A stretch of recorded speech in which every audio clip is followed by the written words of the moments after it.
Может быть, я не успею и хочу, чтобы здесь аудитория запомнила это. В Ингушетии, в Джейрахском ущелье, есть такой памятник, который называется Вовнушки.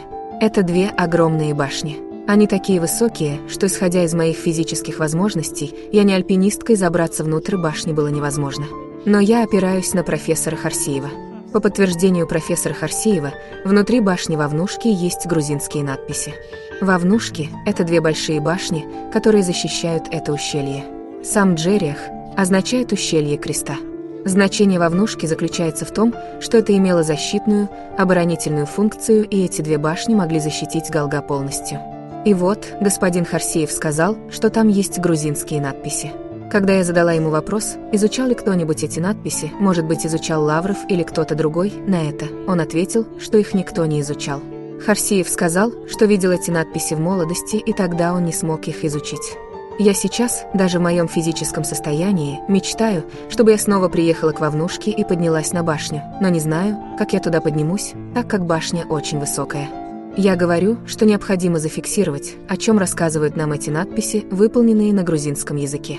Профессор Харсиевs ვეყრდნობი, პროფესორი ხარსიევის დადასტურებით შიგ არის ქართული წერწერები. Ვონუშკი არის ორი დიდი კოშკი, რომელიც ამ ხეობას იცავს, ჯერიახი თვითონ ჯვარის ხეობას ნიშნავს.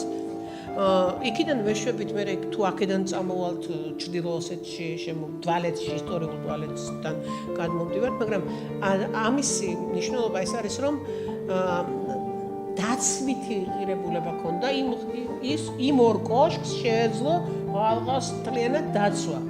და ქართული წარწერებიაო ბატონმა ხარსიევმა ბრძანა და რო ვკითხე რომ ვინმე შეისწავლა, ლავროვმა ვინმე შეისწავლა, არავის შესწავლილი არ აქვს, მე ნანახი მაქვს ახალგაზრდობაში და მაშინ ვერ შევძელი და ახლა ჩემი ფიზიკური მდგომარეობითაც კი ვოცნებ რომ კიდე მივიდე ვოვნუშკისთან აუძვრე იქ არ ვიცი როგორ ავალ ძალიან მაღალი არის მაგრამ აუცილებელია მისი დაფიქსირება რას გვიყვებიან ეს წარწერები ქართულ ენაზე შესრულებული